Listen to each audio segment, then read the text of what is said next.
Shantipur station থেকে নেবে আমরা টোটো করে নিয়েছি, এখন যাব মায়াপুর ঘাট।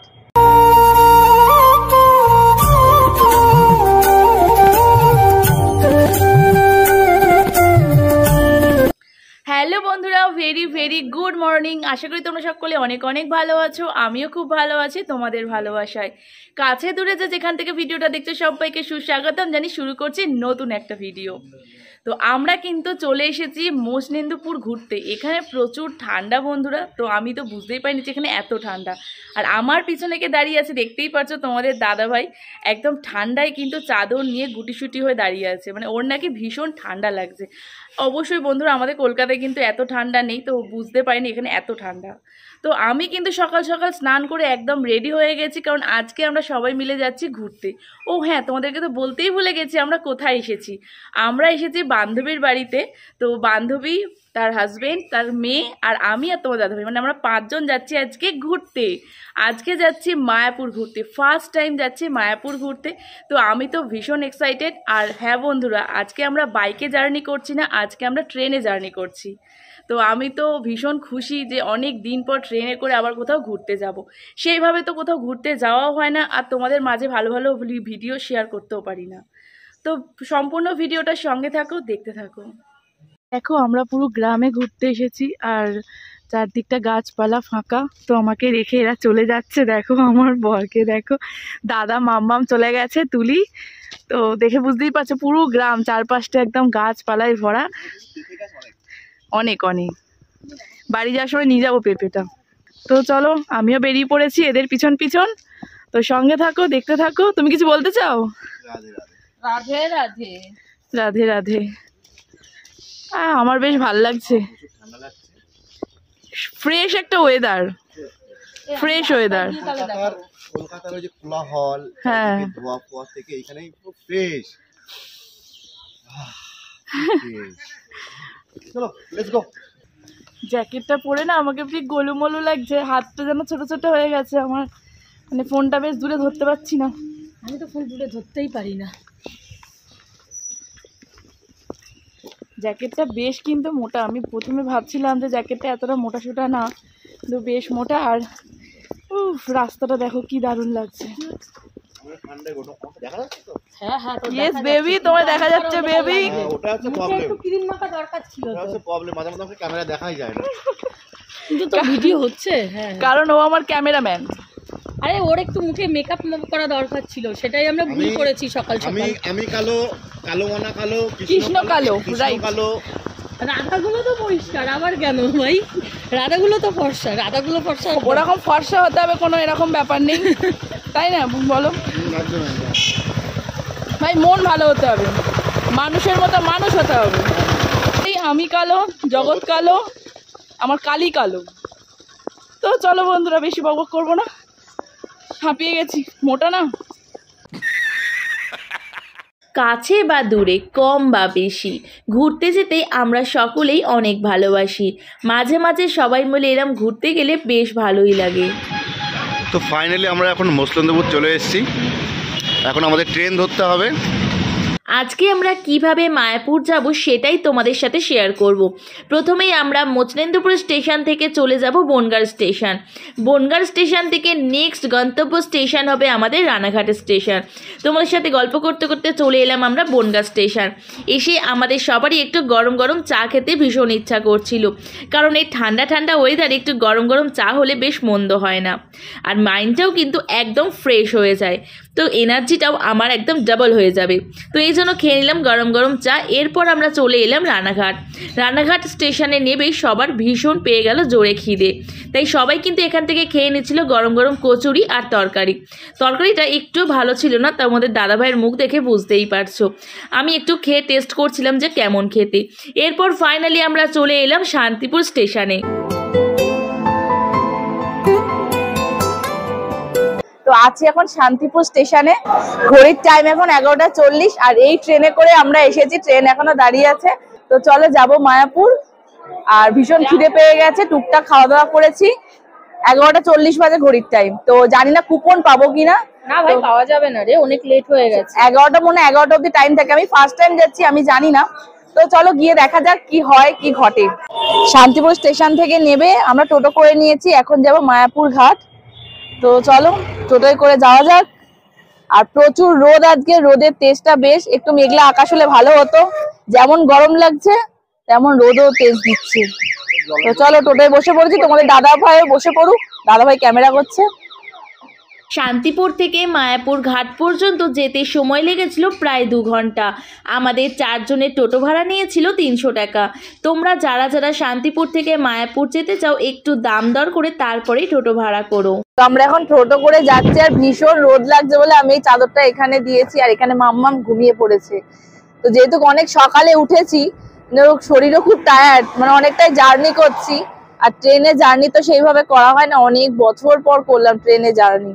তো বেশ ভালোই লাগলো, খাওয়া দাওয়া করতে করতে চলে এলাম আমরা মায়াপুরে, খুব কাছাকাছি। কিন্তু হ্যাঁ, আমরা খুব টেনশনে আছি যে আমরা গিয়ে কুপনটা পাবো কিনা খাওয়া দাওয়া করার জন্য। তো তোমার দাদা ভাই বললো যে খাওয়া দাওয়া করবো না ওখানে, কুপনে যেহেতু পাবো না তো ওখানে গিয়ে আমরা বিরিয়ানি খাবো। আর এই দেখো এখানে কত শাড়ি, দেখো প্রিন্ট করে সব শুকোতে দিয়েছে। পুরোনো শাড়ি? আচ্ছা আচ্ছা, কাকু বলছে, টোটো কাকু বলছে এগুলো সব পুরোনো।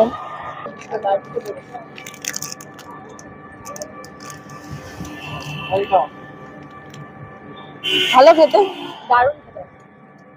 ফার্স্ট টাইম খাচ্ছি। তুই আগে খেয়েছিস? না আজকে ফার্স্ট, আমিও ফার্স্ট টাইম খাচ্ছি। বাট ভালো খেতে। তো একা হাতে তো আর প্যাকেট কেটে খাওয়াটা খুব চাপ।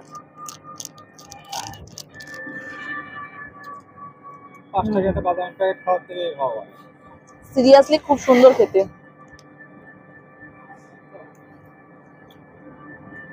তো ফার্স্ট টাইম খাচ্ছি, বেশ ভালোই লাগলো। তো দমদমে থাকতে প্রচুর খুঁজেছি, পাইনি। আর আমাদের তোদের বাড়ি ওখানে, আমাদের বাড়ি থেকে অনেকটা দূরে, তো সেইভাবে যাওয়া সম্ভব হয়নি, খাওয়া সম্ভব হয়নি। তো দাদা ভাই ফাইনালি খাওয়ালো শান্তিপুর এসে। চলো, এখনো টোটোতে আমাদের 1 ঘন্টার বেশি লাগবে বলছে। তো বসে বসে অলরেডি আমাদের কোমর মাজা সব ব্যথা হয়ে গেছে আর বোরিং হয়ে গেছি। সত্যি তাই, এতক্ষণ বসে থাকা সম্ভব না। চলো সঙ্গে থাকো, আবার গিয়ে দেখা হচ্ছে মায়াপুর ঘাটে।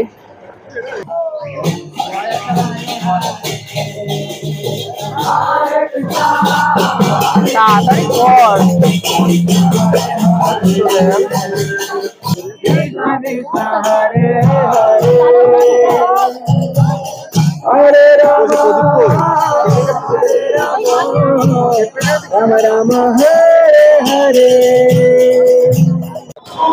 আমরা মায়াপুর মন্দির চলে এসেছি।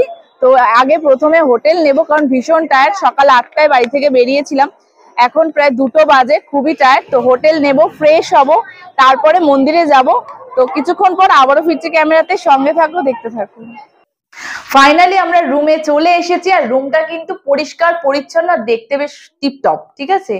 আর এই দেখো এসিও আছে, তাছাড়া বাথরুমটাও ভীষণ ক্লিন, ছোট্ট বাথরুম কিন্তু ভীষণ ক্লিন। আর ঘরটাও বেশ টিপটপ, পরিষ্কার পরিচ্ছন্ন। তো আমি তো ভীষণ টায়ার্ড বন্ধুরা, কারণ অনেক সকালে বেরিয়েছি, আর এখন প্রায় 2:30 পৌনে 3টে বাজে, ভীষণ টায়ার্ড। আর খিদেও পেয়েছি, পেটে তো ছুঁচো রাখছে এরকম ব্যাপার। তো চলো ফ্রেশ হই, আবারও ফিরছি কিছুক্ষণ পর ক্যামেরাতে। আর আমি মায়াপুর ভ্রমণ করব, তার সাথে তোমাদেরকেও কিন্তু মায়াপুরটা ঘুরে ঘুরে দেখাবো। তো সঙ্গে থাকো আর দেখতে থাকো।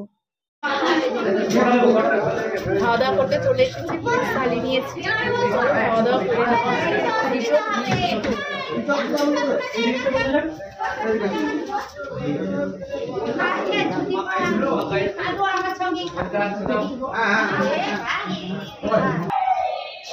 বন্ধুরা খাওয়া দাওয়া করে রেস্ট নিয়ে আবার চলে এলাম সন্ধ্যেবেলায়। সন্ধ্যেবেলাতে একদম রেডি হয়ে গেছি সাজগোজ করে, কেমন লাগছে অবশ্যই জানিও আমাকে, ঠিক আছে। তো আজকে কিন্তু লং রাউন্ড করেছি, আমি আর বান্ধবী দুজনে একই পড়েছি। তো আজকে সন্ধ্যাতে যাচ্ছি মায়াপুর মন্দিরে, তো দুপুরবেলা তো যাওয়া হয়নি, এখন যাচ্ছি। তো সঙ্গে থাকো, তোমাদের সাথে আবার দেখা হচ্ছে মায়াপুর মন্দিরে।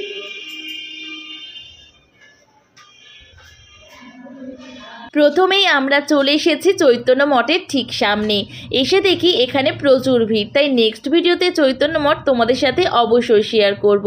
প্রথমবার এসেছি মায়াপুর ঘুরতে। এরপর আমরা চলে এলাম মায়াপুর মন্দিরের ঠিক গেটের সামনে। এসে দেখি প্রচুর মানুষের ভিড়। হাজার ভিড়ের মাঝে আমরা সবাই চলে এসেছি মায়াপুর দর্শন করতে। এখানকার হোটেলের দাদারা বলছিল এই সময় নাকি মায়াপুরে প্রচণ্ড ভিড় হয়। এদিকে ছোট ছোট যে তোমরা ঘরগুলো দেখছো, এগুলো কিন্তু মহাপ্রসাদ পাওয়ার জন্য কুপন কাটতে পারবে। তার অপোজিটে রয়েছে রাধাকৃষ্ণের ছোট্ট একটি মন্দির। আর আরতির টাইম, পুজোর টাইমটা তোমাদেরকে দেখালাম, তোমরা একটু জুম করে দেখে নিও। আমার কিন্তু একদমই জানা ছিল না মায়াপুর মন্দিরে প্রবেশ করতে গেলে মোবাইল জমা দিয়ে তারপরে মন্দিরের ভেতরে প্রবেশ করা যায়। সবার মতো আমিও কিন্তু মোবাইল জমা দিয়ে মন্দিরের ভেতরে প্রবেশ করেছিলাম। এরপর মন্দির থেকে বাইরে আসতেই দেখতে পেলাম বাইরের দিকে প্রচুর দোকান। তোমরা তোমাদের প্রয়োজনীয় জিনিস এই দোকান থেকেই পেয়ে যাবে। এরপর আমি দেখতে পেলাম জগন্নাথ, বলরাম, সুভদ্রাকে। হাত জোর করে প্রণাম করে চলে এলাম গরম গরম চা খেতে। জানো তো বন্ধুরা, যখন সন্ধেবেলা হোটেল থেকে বাইরের দিকে বেরোচ্ছিলাম তখন একদমই ঠান্ডা লাগছিল না, কিন্তু যত রাত বাড়ছে তত ঠান্ডা বাড়ছিল। আর আমার পিছনে দেখতেই পাচ্ছ গজার দোকান, ব্লাউজের দোকান, জামা কাপড়ের দোকান, এখানে কিন্তু প্রচুর দোকান। আর আমি কিন্তু খেয়ে নিচ্ছিলাম এই ঠান্ডায় গরম গরম চা। চা খাওয়া কমপ্লিট করে চলে এলাম ব্যাগের দোকানে। এসে মায়ের জন্য একটা ব্যাগ পছন্দ করলাম। তো দেখো দাদার হাতে যে ব্যাগটা, এই ব্যাগটাই নিয়েছিলাম মায়ের জন্য। ঘড়ির টাইম এখন রাত 9টা, তাই আমরা চলে এলাম গরম গরম চপ খেতে। আমরা সবাই মিলে খেয়ে নিয়েছিলাম গরম গরম বেগুনি আর অর্ডার দিয়েছিলাম গরম গরম ধনেপাতার চপ। ধনেপাতার চপ খেতে বেশ ভালো লাগে। এদিকে আমাদের জন্য রেডি হচ্ছিল চপ, আর তোমাদের দাদাভাই বলছিল বন্ধুরা ধনেপাতার চপ খাবো গরম গরম। আমার কিন্তু ধনেপাতার চপটা বেশ ভালোই লাগে। এই দেখো বলতে বলতে তোমাদের দাদাভাই আর আমার হাতে, দুজনের হাতে চলে এসেছে ধনেপাতার চপ। ধনেপাতার চপটা খেতে বেশ ভালো লাগে। তোমরা কারা কারা এই ঠান্ডায় চপ খেতে ভালোবাসো অবশ্যই আমায় কমেন্ট করে জানিও। এদিকে চপ খাওয়া কমপ্লিট করে আমি নিয়ে নিয়েছিলাম গরম গরম পাঁপড় ভাজা। এদিকে মাম্মাম তোমাদের বলছিল হ্যালো বন্ধুরা, তোমরা যারা যারা চপ পাঁপড় খেতে চাও অবশ্যই চলে এসো মায়াপুর ঘুরতে। মায়াপুরের ভিডিও তোমাদের কাছে কেমন লাগলো অবশ্যই জানিও। এই ভিডিও এখানে শেষ করছি। আশা করি ভিডিওটি তোমাদের ভালো লেগেছে। আমার ভিডিও যদি ভালো লাগে বন্ধুরা লাইক কমেন্ট করে পাশে থেকো, ভালোবাসা দিও, সাপোর্ট করো। এখনের মতো নিচ্ছি কিন্তু বিদায়। তোমাদের সাথে দেখা হবে অন্য একটা ভিডিওতে অন্য কোনো দিনে। এখনের মতো টাটা।